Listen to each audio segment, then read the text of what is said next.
you are about to be Trampled Underfoot. Look at the Woodstock album, one of the best-selling albums out there, and it's full of feedback, it's full of crowd noise, it's full of all kinds of junk.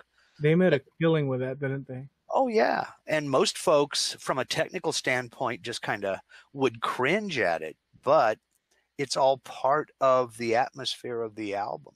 You know, it's like a flaw in a piece of leatherwork. It's part of the natural occurrence, you know. It's just amazing, there. right? That those 60s, and that was like 1970 or 1960. The concert was in August of 1969. I think the album came out in 70. I may be wrong on that. Well, no, what I was going to say is that it's incredible considering the times and the amount of audio it's incredible to me. And the quality of audio that was captured. I mean, the whole decade was captured. Mm-hmm. It really was. Yeah. It's amazing with the technology that they had at the time. I mean, they might as well been wearing like loincloths and wearing clubs with the technology of the time. It's funny to say that, but I'm saying we're living in a digital age. Yeah. You know what I'm saying? And it's like the possibilities now are like, I mean, look at us. We're communicating and, you know. From across the continent with one another instantly. I think I mentioned this once before. If you look at it, right now, we're living the Jetsons. Yeah. Right now. I mean, you know, I was a kid watching the Jetsons. They had the flying cars. Where's daughter Judy? Oh, she's the store. or Jane, his wife. Yeah, with Jane, they're shopping. But yeah, that's just how they talk. They'd sit and look at a screen. You were looking at the other person and talking back and forth like this. We are living the Jetsons, at least in this, you know. In this sense, yeah. In this sense. But, you know, I mean, back then when all this was green fields, we still had electricity, you know. So the recording done at the time, you know, I'm sure you know more than I do about this. It was done on magnetic tape and on film, and then they just mixed and remastered and everything else and put it all together. Yeah. But it was a wild time, and I just looked it up. The album was released in May of 1970, so the concert itself was in August of 69, so it wasn't too long after. But the whole ambience of the whole ding dong thing was to try to put you in the middle of it, and there's feedback at a concert. It's just, you know, yeah, and especially if you're trying to capture a 3-day event like that, it's not like you can follow the bands around and everybody's stoned. You know the engineers and totally tore up, man. Oh, they were all tripping big time. You know, maybe there was a few of them that kept a clear head. But I mean, but that was kind of a strange time because stereo was still in its infancy. And, you know, I remember there was a lot of heavy emphasis placed on your speakers needed 6 feet of separation. So you got that true stereo experience, you know. Because they were doing the weird thing. We've talked about this before. They were doing the weird thing with panning of certain instruments. You know, one guitar would move from the left to the right, or you'd have drums. Drums was always sounded like it was coming from the middle or in the rear to you. Unless it was the Beatles. The Beatles sometimes did something, and I'll let you continue, but I just want to say that sometimes they'd extreme pan the drums, which in today's thinking is a travesty, and yet if you listen to audio with headphones from the 60s, it's the best stuff ever. But that's, you know, but they were good at that though, because they were part of the great experiment. They were some of the biggest experimenters out there. They were one of the first bands. I mean, and you know, Ringo Starr catches a lot of flack for, you know, no, he wasn't the best drummer in the world, and no, he didn't invent the matched grip or anything like that. But the Beatles were the first band really to feature the drummer. I mean, they literally put him up on a pedestal behind the band, and you saw the drummer as a featured performer. He wasn't off to the side, kind of hidden in the back. Yeah. You know, I mean, the drummer though, He just played according to the songs as opposed to going crazy. He would play towards the song, I mean, which makes sense, True, but if you look at the other groups of the day, the drummer was just kind of there. And I'm going way back. I'm talking about the earlier, like the first couple albums. When they were on the Ed Sullivan Show, he was literally up on this big round pedestal, raised up, elevated behind him. And then you had John, Paul, and George out front. He wasn't the first drummer of the Beatles. No, he wasn't. I do know that. You do know the story, yeah? Oh, yeah. Of Pete Best and whatnot? Pete Best, yeah. Yeah, he got a raw. If you look at it in history, I mean, what can one say? But could you imagine missing out on and they shafted him because, and by the way, Pete Best was the guy that, like, his mom would tow the whole band around, and they do parties, and like he was integral in that, and they went to Hamburg with Pete Best and all that, and he got the shaft, man, because what was the guy's name? The producer, George Martin. Was George Martin involved back then? Well, when they got the gig, because they were sent to, they were rejected by a host of different record companies. Yeah. And when they finally got in with EMI, they were doing a test run, but EMI had only produced classical music and comedy albums. Okay. So they were doing like comedy albums and classical music, but George Martin had heard or was given the single of Love Me Do, or was it like that? No, he heard the Decca recordings, Decca Records allowed them to make a recording to see if they'd pan out, and they were like, sorry, can't do it. With Tony Sheridan, I think, something to that, I'm not clear, but something in that sort of vein. And he said, screw it, we're going to try you guys out. He tried them out, and at one point he said, Pete Best got to go. We need to put in a professional drummer to keep a steady beat. And they asked Ringo, which was part of Rory Storm and the Hurricanes, and Ringo said, let's do it. So he was the second pick from them. But it's amazing because he wasn't, I think he's a great drummer. Okay, it was Alan Williams was their unofficial manager who got them into Hamburg. Yeah. Okay. Because I couldn't remember when George Martin came along. Was Alan Williams doing the newspaper Mersey Beat? Ooh, that I don't know. Because I think so. Mm-hmm. Nope. You're absolutely right. George Martin was the one. He signed him to EMI's label. Yeah. Yep. Okay. Yeah, I thought he came along longer, further along after that. No, at the time, Alan Williams, which was a Welsh guy, was their manager. Mm-hmm. But things got turned over to Brian Epstein, and Brian Epstein. So it became a thing where, Brian, how they talk about clickbait and this and that in our era.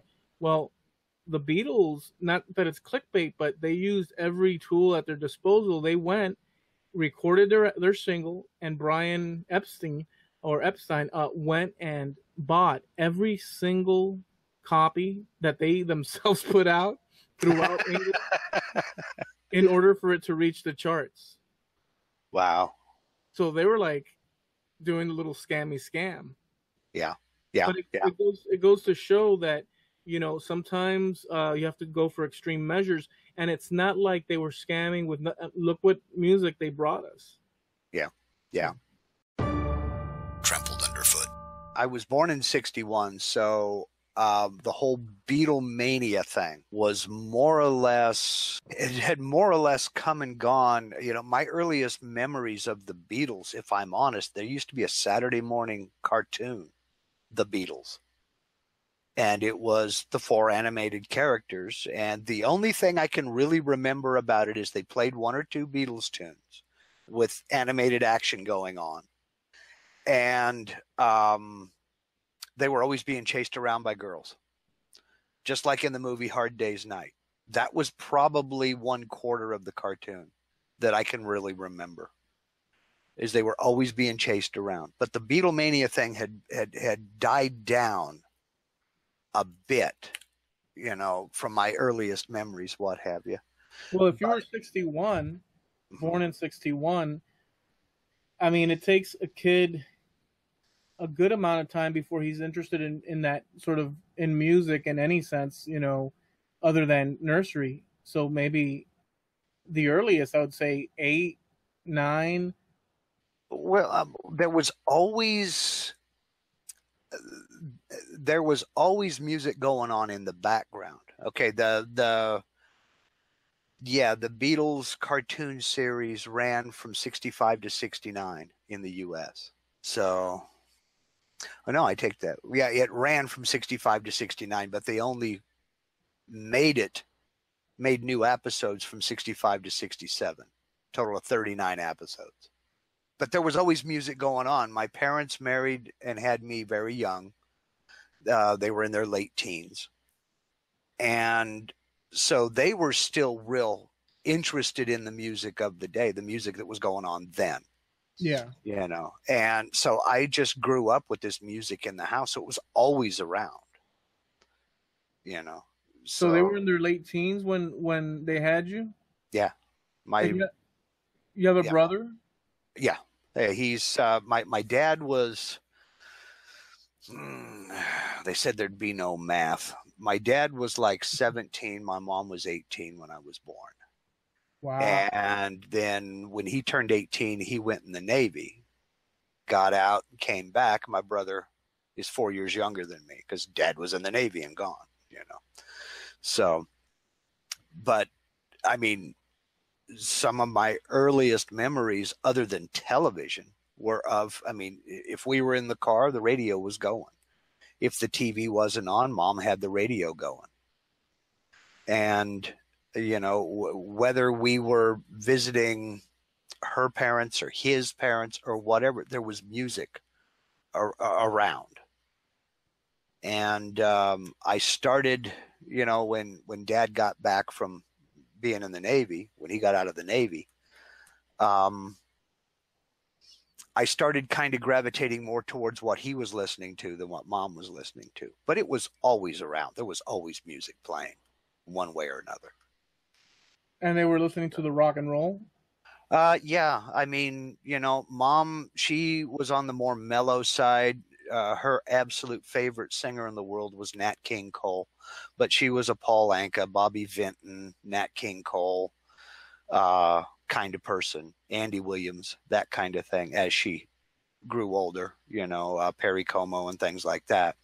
And Dad was, Big Bopper, Bill Haley and the Comets, and then moved into Beatles and Beach Boys, and then progressed on to, the Guess Who and more teen-oriented rock. And then along came, Woodstock. He's the one that bought the Woodstock album. I kind of commandeered it, but we were listening to The Who, Creedence Clearwater, just bands like that. And we also were living in the San Francisco Bay Area at the time, so there was music happening all over the place. It's an amazing thing that you saying that, because in my experience, so my dad, he did listen to not during my time when I knew my dad. I didn't know him obviously when he was young, but Sure. He wasn't much into the music thing, although there were albums all over the place at my house. But he would comment on the Big Bopper, Elvis, and bands from the 50s, more towards, because he was born in 42. So he was mentioning bands from the 50s, but it was a rare thing. My mom was into Paul Anka, Nat King Cole, and all that. She was born in the 50s, though. But it's funny. I can't imagine, like, my old man being like, "Hey, son, check out this new Beatles album." Like, it would be totally, like, in my case, it was sort of like the counterculture. to whatever he was listening to, because Beatles already became hippie, and he was not down with hippies at all. Yeah. My dad, he did not like that. My mother loved the song "Hey Jude," but she didn't like Helter Skelter. well, no, she wasn't into that kind of thing at all. She didn't like loud guitars. She liked a melody, and she didn't like, her big thing, she didn't like people screaming at her. Right. And that sounds like that's all they're doing. She thought the worst thing in the world was Led Zeppelin. I remember I got a Led Zeppelin album, and I put on A Whole Lot of Love on the stereo, and she was in that den within about 13 seconds. Put on the headphones or turn that crap down, and so there it was. And forget it with Jimi Hendrix. Forget about anybody with loud guitar. She didn't want to have anything to do with it. She was a more mellow person until you got her going. But it's funny you say my dad was born in 44, mom was born in 43. So they were of about the same time frame as your pop. And yet I was born ages later. Right. So we do share a commonality there if you look at it in that respect. Mm-hmm. Like our folks were kind of in the same a year or two removed, but yet I was born, you were born very close to them being kids. Well, like I said, mom was 18, dad was 17. So she was just slightly more than a year older than him. And, but it wasn't like he came home, hey, Mark, come on, check out this new Creedence album. He just came home and put it on. So, it was Creedence Clearwater, it was Blood, Sweat, and Tears, it was the Guess Who, it was, bands like that, So and I would pick and choose songs that I liked out of what I heard coming off of that album, because I'm still a kid, So but that's where it kind of came from. My love for the music of that era was it was always around. I mean, I remember when the movie American Graffiti came out, went and saw it at the theater, and I think that was 1973. So we're looking at, I'm 12 years old. I thought that was one of the best movies ever made. I really did. When we got, and cable TV was in its infancy in the Bay Area, and we didn't have like HBO or Showtime or anything like that. They hadn't been developed yet. We had a movie channel on the cable system where they would play what? Cable was, I thought cables was an 80s phenomenon. Well, yeah, we're talking about, I've kind of jumped forward a little bit. Cable TV, we got it in. I'm not sure if that's the case, but because I remember discovering that all of a sudden my dad was going to purchase cable, mm-hmm. And we had it for less than a year, and then he said, "Screw this, it's expensive," because back then people were. Yeah. Well, we got it in like 75 or 76. Wow, so cable was around for a while. Yeah. But again, this was San Francisco Bay Area. They had a huge population to draw from. But there was one channel where they would play like 3 movies in the evening, and they had scheduled times they would play those movies. And when it came around that American Graffiti came on, I watched it on cable. God, I can't tell you how many times I would turn that on and just watch it. My father worked nights, so he would go off to work. Mom went to bed. I'd turn on the TV and put on that movie. And I mean, I could quote dialogue to you still to this day. I watched it. So I saw it in the theater 36 times. Trampled Underfoot. Educational. Yeah, we're anything but educational. Well, you know what? I'll tell you what, though. Did you see the movie? No, and I'm not trying to like add, some sort of like we have some sort of authority on any given subject, but you have to be very careful. You said we're not educational. At the same time, did you ever see that movie Idiocracy? No, I didn't. I Oh, don't think so. okay. So check it out. A guy, is part of like a military experiment back in our time. Huh? He gets put in a freaking like time capsule, Okay. because of some whatever reason. I forget because I don't remember details, but something went wrong and he got stuck in there.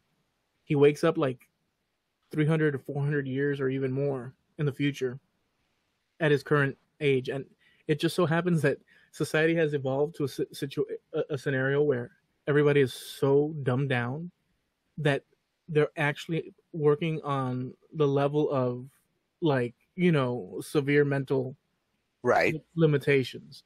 Right. And like people are like, I just farted.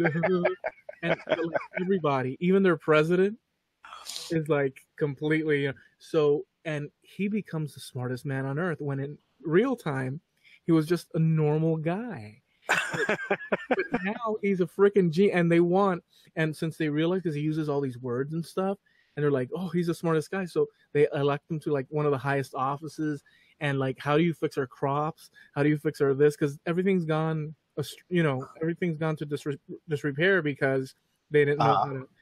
So all of a sudden, this guy that's an average guy from our time is the smartest guy in the world, and he's got to repair. And like, they have guns and they point it at him. You will fix this huge travesty. And it's a great movie, dude. Well, it was. Let me make sure on this.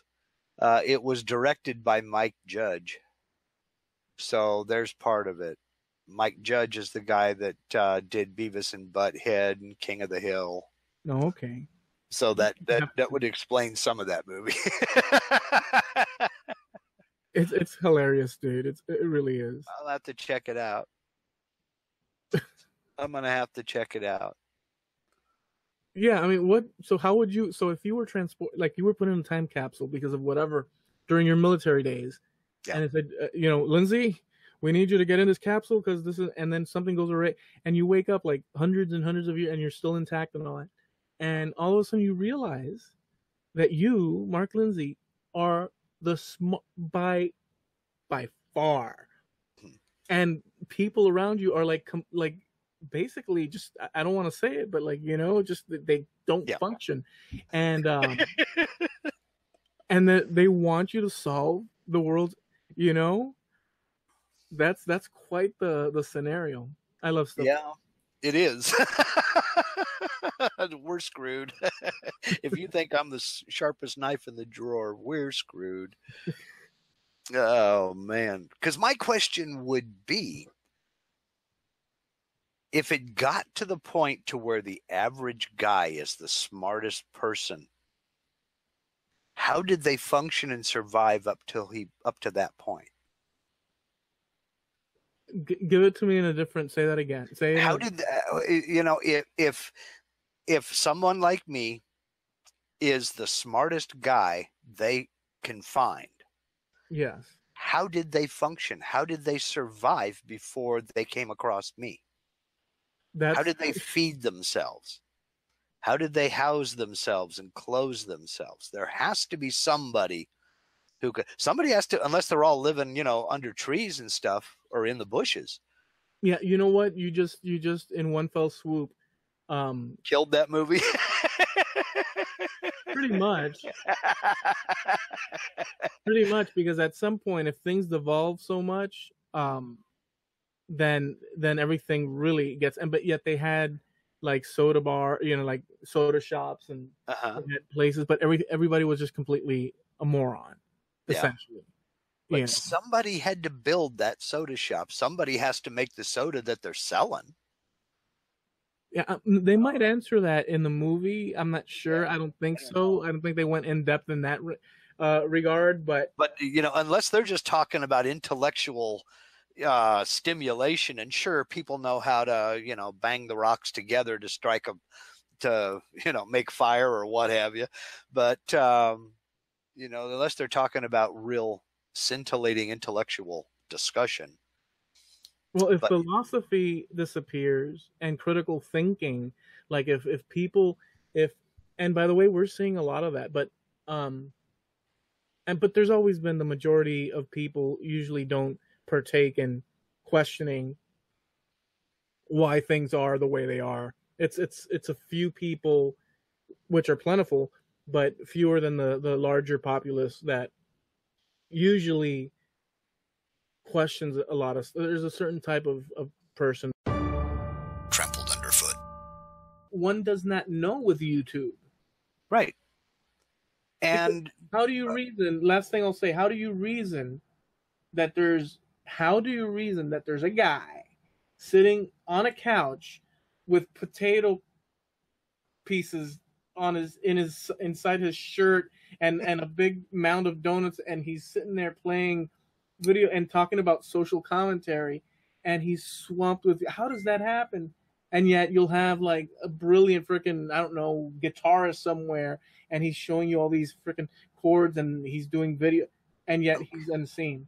You are trying to explain the internet. That's mistake number one. So there's a reason Charlie Bit My Finger was the most watched video on YouTube. There's a reason. I can't tell you what that reason is, and I don't think anybody can. But there's a reason it was. There's a reason why the Numa guy was so big. There's a reason why Keyboard Cat was so big. There's a reason why Grumpy Cat blew up. You know, you're trying to explain the internet and you just can't. You don't know what's going to take off. And with the amount of video being put onto a platform like YouTube every day, you're right. They can't promote everybody. It's physically not possible. It would take you the rest of your life to watch the amount of video that was uploaded yesterday. Well, there's another So it's real easy to get lost in the shuffle. Okay, okay. So leaving the fact of whether it's tainted or slightly, nudged or all these things, leaving that to the side. Boy, I totally, when that bell, I feel like, what's that? No, I got the bell here. I was going to ask a question that I was really wanting to see what you would say. And that dang freaking bell on my phone. Those, like when the dog and the bell and he knows to start salivating. Yep. Yeah, so Facebook loves dog. Yeah, Facebook has me trained, dude. And we were talking about Idiocracy before. Well, it's like the bell rang and it wiped my slate clean. Like I'm like Facebook, like Wall E. I was gonna ask. Let me see if I can remember real quick. We're one step away from the mattress. Go ahead. Well, this is probably not what I was going to ask you, but I did think of it while we were talking earlier and never mentioned it to you. I've always felt that YouTube should have, and this is my opinion, a randomized button. Because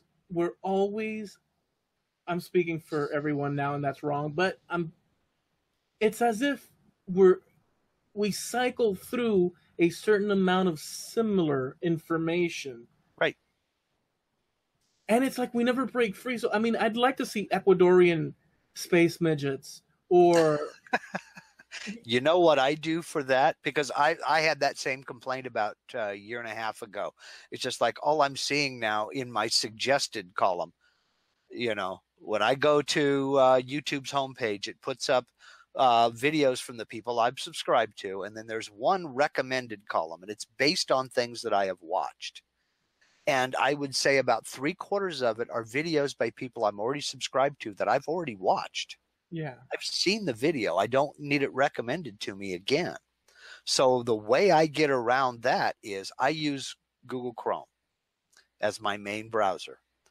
Okay. On Windows 10, I will open up Mozilla Firefox and I'll go to YouTube's homepage there just to see what somebody who is not registered with YouTube, who doesn't have a channel and doesn't have a subscriber history. There's no subscribers. I'm not subscribed to anybody on Firefox.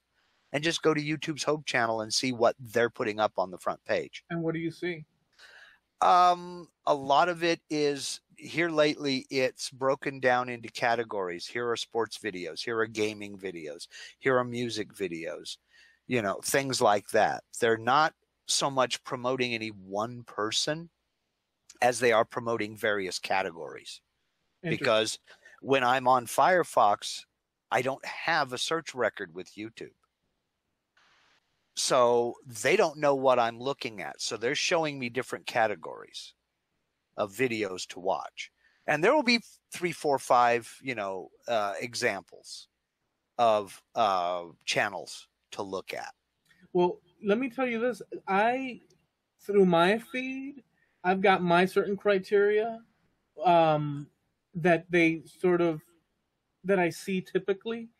But lately, they've been adding, there was a category called lifestyles. And you know how there's an X where you can like opt out of it? Yeah. And below lifestyles was like Jimmy Kimmel and all this stuff. And I'm like, vomit, man. I'm not interested in none of that crap. And like CNN, they did that on mine too. Well, guess what? I pressed the damn X and then I refreshed and it was still there. And I kept pressing it. Yeah, it takes a while. I'm not having it to filter down. Well, yeah. You want to lose faith in humanity, just go click on the trending button and look at what's trending. Oh, it's ridiculous. But see, that's the thing.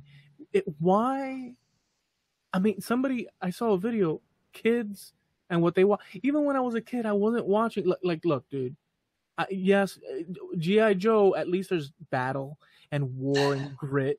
There's Transformers, there's fighting and this and that. But like all these little creatures and like, and all that stuff. Why is that?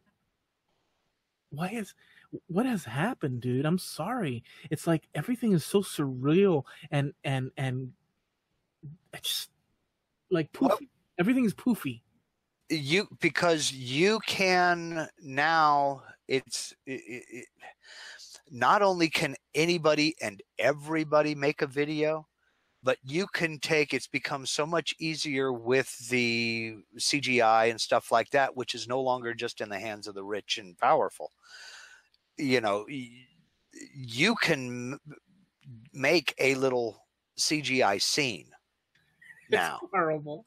And then do people can put their imaginations out there. Little poofy, everything's poofy, little cloudy. Digital animation and stuff like that is easy to do. I'm gonna get cotton and I'm gonna do like a little poofy man bra and call myself the poofy woodworker and then see if that it's everything like little clouds and then little characters that are bubbly.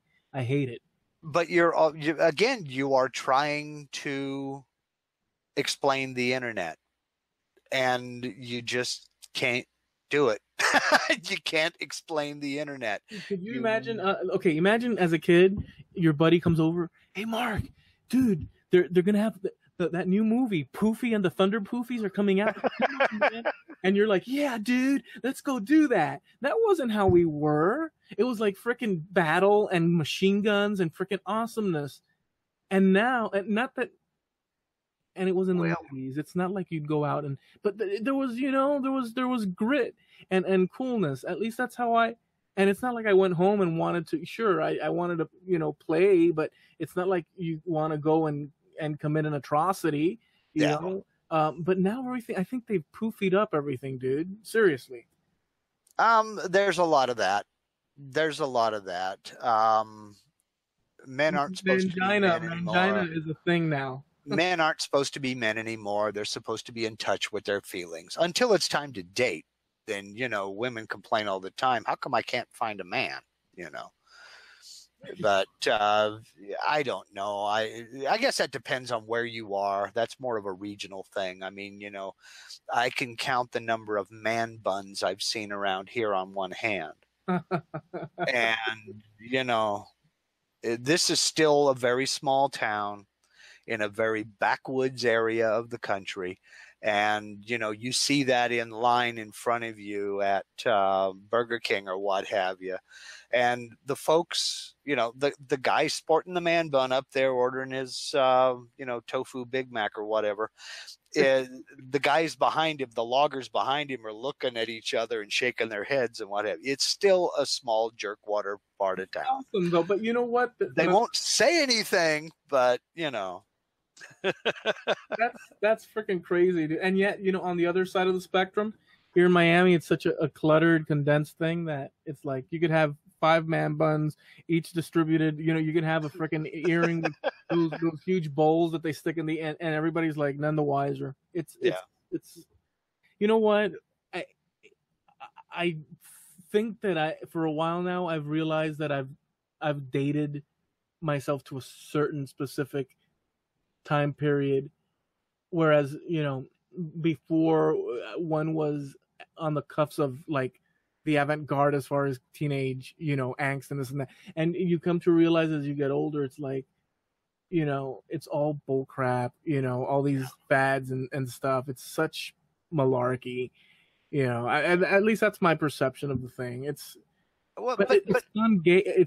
I was gonna say it's gone gayer. It's gone, which it has. It's gone slightly, poofy, dude. Well, what can you say? I mean, it is what it is, and every generation rebels against the generation before it. I mean, we did. I mean, it wasn't an open, overt act of rebellion, but you didn't listen to your mom and dad's music the whole time. Neither did I. Like I said, if I put on Led Zeppelin, my mother was in the den, right now, turn that down or put on the headphones, one of the two. She just didn't want to hear it, but it was my music. It wasn't theirs. Yeah. Yeah. And the longer hair, the different clothes. I mean, I grew up in the San Francisco Bay Area in the 60s, and the dumbest thing about the 60s was the way people dressed. Trampled Underfoot. They wanted freedom to express themselves, and it's like, well, yeah, but that expression is it was dumb. Granny dresses and 3,200 necklaces made out of jute cord that really looked rotten. And, there were symbolic things, the tie-dye and the flowers in your hair and things like that, but it just looked dumb. I'm sorry. And we did dumb stuff too. I mean, I was in junior high when platform shoes was the big thing. I never wore them because I thought they looked stupid. I've been a tennis shoe or cowboy boot guy forever, or work boot guy. Is that like clog? No, they were platform shoes. It looked like a standard shoe, either slip on like an Oxford or tie up or whatever, but they had platform soles that would be 2 or 3 or 4 inches thick to make a person taller. It was just the style, Were they comfortable? I don't know. I never wore them. I really don't know. They looked uncomfortable as heck, but I mean, and men and women both wore them. I mean, look up platform shoes and you'll see exactly what I mean. Yeah, because we didn't have none of that. And it was in the, let's see, platform shoe. They still sell them. Who knew? I thought the first thing to pop up would be a Wikipedia article on platform shoes. No, it's an Amazon. Or no, excuse me, Nasty Gal. But that was common? Oh yeah. Let me look here. Platform shoes 70s. Oh my God, do a Google image search for platform shoes 70s. And you'll see some of the ridiculous things. And these are small. These have like 1 inch, the sole is like 1 inch thick on the front and like 3 inches tall on the back. But, platform shoes and afros were the thing. Even guys I've seen in the movies and on old, like film footage, that even the guys went for the fro. You'd have a white dude with like ultra fro frickin'. Oh, yeah. Redheaded guys with freckles named Duffy were sporting a fro wearing platform shoes. That's hilarious, dude. Yeah, it was. And that's what I mean. But it was that rebellion thing where we're getting off. My train of thought just took a side spur. Right. but it was all that kind of a rebellion thing against the previous generation, you know. My dad had longer hair, kind of almost sort of the Beatle cut, but that was after we moved down to California away from his father, who thought if you had more than a crew cut or a flat top, you were, you know, you were a little girl. Yeah. You know, little girls have long hair. Men don't. Well, I mean, the barbarians and Vikings had long hair. How about that? Yeah, but are you a barbarian or a Viking? Hell no. You're in my house. You're getting a flat top. Oh yeah, no, and that's the way it was, you know. So by the time I came along and became of age and really started to care about how I looked, longer hair was was more acceptable. So I didn't get that pushback. But you know, so the poofy that you're talking about now is kind of a rebellion I'm seeing, and I see it through my grandson. My oldest grandson turns 22 this December, and I see it with him. It's just wanting to be different. They don't want to be identified as, you know, like their dad. Yeah, I guess you're right. But you know what's going to happen? That sooner or later, the wicked, mean, you know, that grit is coming back with a vengeance. It will. And in a lot of the movies, I mean, what's the biggest franchise now in the movies? I could not. What are the real popular ones? The real popular ones are still the Star Wars franchise and the comic book franchises, you know? Yeah. Marvel and DC. So it never really went away, I don't think. It just changed directions. You know, in the 40s and in the 30s and 40s, it was the Western. And then after World War II, it was the World War II flicks. You know, you had Audie Murphy and To Hell and Back, and all the way up into the 50s, you know. And then it kind of changed direction there. It went all over the place. There were still Westerns, you know, Clint Eastwood, you know, the spaghetti Westerns and things like that. But I don't know that it ever went away. It changed over to the action hero in the 80s and the 90s. And, you know, you had Schwarzenegger and Steven Seagal and all those guys. So I don't know that it ever went away. It just kind of changed its face, you know. And all the bad guys became British. They all had a British accent. So that's hilarious. It's true. They always end up with a British accent. Or in the case of the Die Hard movies, you know, you had the Brit doing a fake, I don't know, I think he was trying to do a German accent or something. Yeah. You know? So, you know, I don't know that it ever went anywhere. It just changed its face. It's incredible, dude. But yeah, so you were talking about, you know, that rebellion a little bit, and you kind of identified with a certain era. I did too. We were talking earlier about the movie American Graffiti. I thought that was the greatest time in the world to live. I really did. I mean, hot rods and cruising and the music and this, that, and the other, that just sounded like an absolute blast to me. I saw the movie in the theater 32 times. Well, wait a second. Let me ask you that then. So, and then I can't tell you how many times on cable. Well, so let me ask you this then. So whenever I think back, I think of the 80s as my coming up, my beginning of awareness, my introduction to music, all the movies, like just popular culture, and being a preteen and becoming a teen and all that. You know, girlfriends, kisses, early skipping school, just a bunch of things that are classic, sort of like things that, you know, one would see. And that was my time. Although I was a young adult towards the 90s, you know, and then into adulthood, but my coming up of age and all the discoveries that were, I guess, looking back, important to me, or like marked, you know, with the music and all that, girls and all that, was the 80s. What was it for you? What decade? And I'm thinking it's going to be I'm not even going to say it. I'll let you say it. Was 70s. It was 70s. I was, but there's kind of a blurred line in there between 60s and 70s, simply because a lot of the music that I listened to was from the 60s.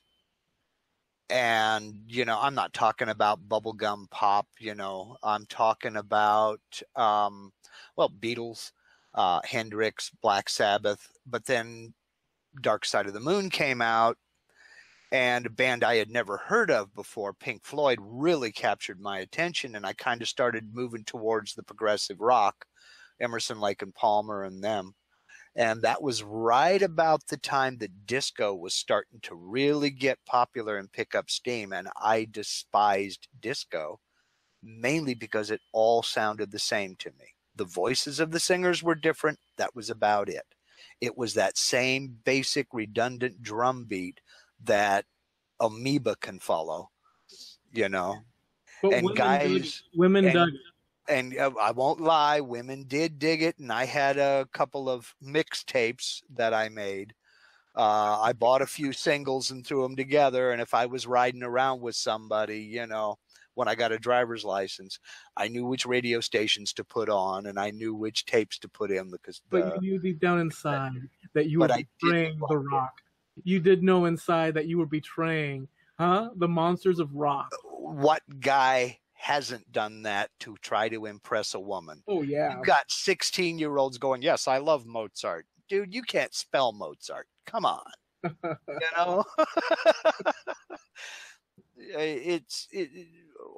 Come on. What guy hasn't done something like that to at least have a chance with a girl? I mean, everybody did. Oh, yeah. But I was I was going off in different directions because I liked it. And then I heard Bohemian Rhapsody by Queen, and I had to go out and get the album, Night at the Opera, and I did. It was a good album. And so I was kind of off on these tangents over here while the rest of my peers in school and what have you were doing the disco thing. I just couldn't get into it. It was, I still call it a dark time in American music history because it all sounded the same to me. And if I'm honest, I am the same way with most hip hop. It all just basically sounds the same to me. Okay, I'll tell you what, I agree with you on that. And I can't stand the hip hop because, okay, so I'm jaded at this point because I've had enough of it, but I can't stand the attitude is a monotone, this is my opinion, attitude. It's like, hey, I'm riding down the street and like I'll sound like the 80s if I start trying to rap, but I'm driving down the street and I opened the door. I walked in the gas station and what did I find? That kind of. Yeah. There's always a thing where it's a certain feel, and rock has many colors and variations, whereas the rap or hip hop, I don't know, it leans towards the I'm a badass, but in I don't want to say an arrogant way. Well, there's a little bit of arrogance to just about every kind of music, but I think that's okay. If you don't honk your own horn every once in a while, maybe you got a dead battery. But there are some exceptions too. I mean, there are some guys out there, some performers out there who will, quote unquote, sample other songs and put it together in a different way and put their own lyrics to it, and it does sound good.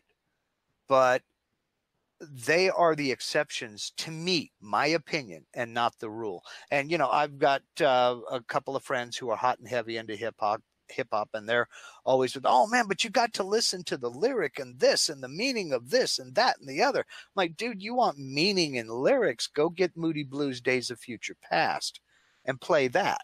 See, but they won't do that. There you got some meaning and some lyrics. Yeah, man, but, I am totally like, people can listen to whatever they want, and but as for me, I shall listen to, and rock encompasses, many different levels. It doesn't have to be hard rock or metal. It can be a guy with an acoustic guitar but with that trend, or a song within the rock and roll album. There's many dynamics involved. So yeah.